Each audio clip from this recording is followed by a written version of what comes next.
రేయ్ లేరా. సార్ అసలు మేమేం చేసాం? ఏం జరిగింది సార్? రేయ్ లేరా.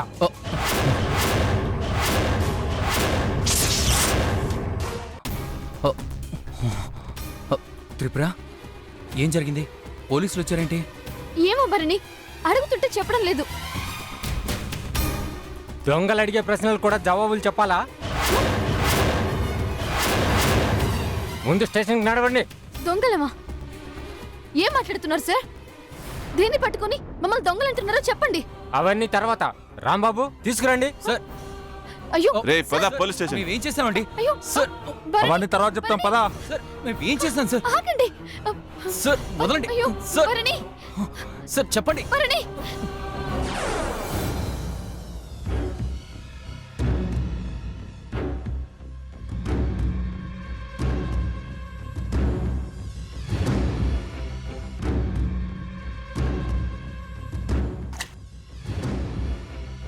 తీయండి.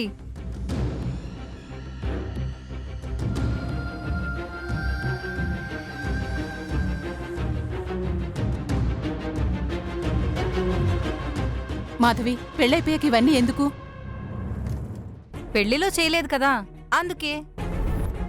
మాలో ఈ పద్ధతేం లేదు. ఎందుకిప్పుడు? పెదబాబులే. వదినా, ప్రతిదానికి ఇది మా ఆచారం కాదు, పద్ధతి కాదు అంటున్నావు. ఇవన్నీ మనకున్నవే, నువ్వు ఊరుకో. అది కాదు మాధవి. నాకు తెలియక అడుగుతున్నాను. నీకసలు ఈ పెళ్లి ఇష్టమేనా? ఏమో, నీ వరుస చూస్తుంటే నాకు అనుమానంగానే ఉంది. అలాంటి అనుమానాలు ఏం పెట్టుకోకండి. మా ఇంట్లో వాళ్ళందరికీ ఈ పెళ్ళి ఇష్టమే. ఇప్పుడు ఉంగరాలు తీయాలంతేగా? నేనే తీస్తాను. బల్లి, ఏంటి చూస్తున్నావు? పెదబాబు రెడీ అయిపోయాడు, నువ్వు పోటీ ఇవ్వు. తీ.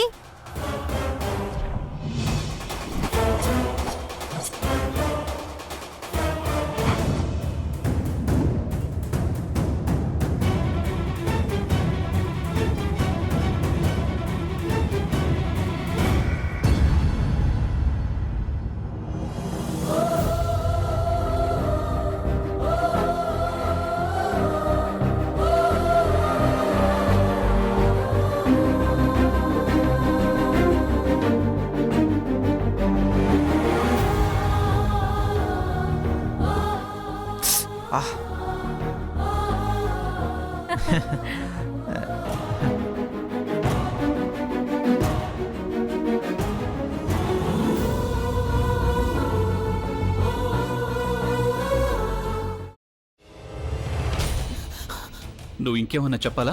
ఇంకేమన్నా అబద్ధం చెప్పాలనుకుంటే చెప్పేయి. నేను చూడాలనుకుంటున్నాను నన్ను మోసం చేయడానికి నువ్వు ఎంత నీచానికి దిగజారగలవు అని. ఎందుకు ఆలియా, ఎందుకు నువ్వు ఇలా చేసావు? నీకు తెలుసు కదా, నానమ్మ తర్వాత నీ ఒక్కదానిని కదా నేను పూర్తిగా నమ్మేది. ఏమన్నావు నువ్వు? ఈ మధ్య అన్నిటినీ మర్చిపోతున్నావా? అది చాలు. వాటిలో ఉన్న శక్తి విషయాన్ని గ్రహించి మనకు వివరిస్తాయి.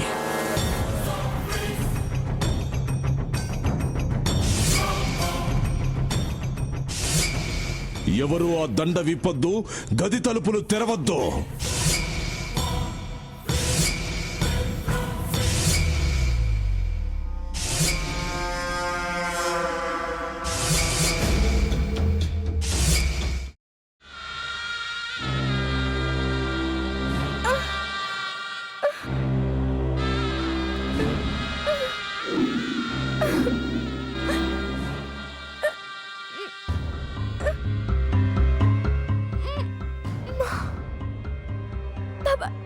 వద్దు బాబాయ్, నేను చేయొద్దు బాబాయ్, ప్లీజ్ బాబాయ్. నీకు నిజం తెలిసినప్పుడే నా ఆలోచనలో నువ్వు చచ్చిపోయావు. ప్లీజ్ కొంచెం తినండి ప్లీజ్. భీమారావు గారు, మీరా? ఇగో మీరా కాదు సక్కుబాయ్. అవును, మీ పనామే లేచిపోయిందని చెప్పి కంప్లైంట్ ఇచ్చినావు కదా. రేయ్, ఆయన కంప్లైంట్ ఇచ్చింది లేచిపోయిందని కాదు, కనిపించడం లేదు అని. అట్లానా? సరే మేడం. ఇడియట్. ఆ వంట మనిషి పేరేంటన్నారు? రత్తాలు మేడం. ఏం పెద్ద మంచి, నీ వంట మంచిని కూడా మేడం అని పిలుస్తావా? రేయ్ హాఫ్ బ్రెయిన్,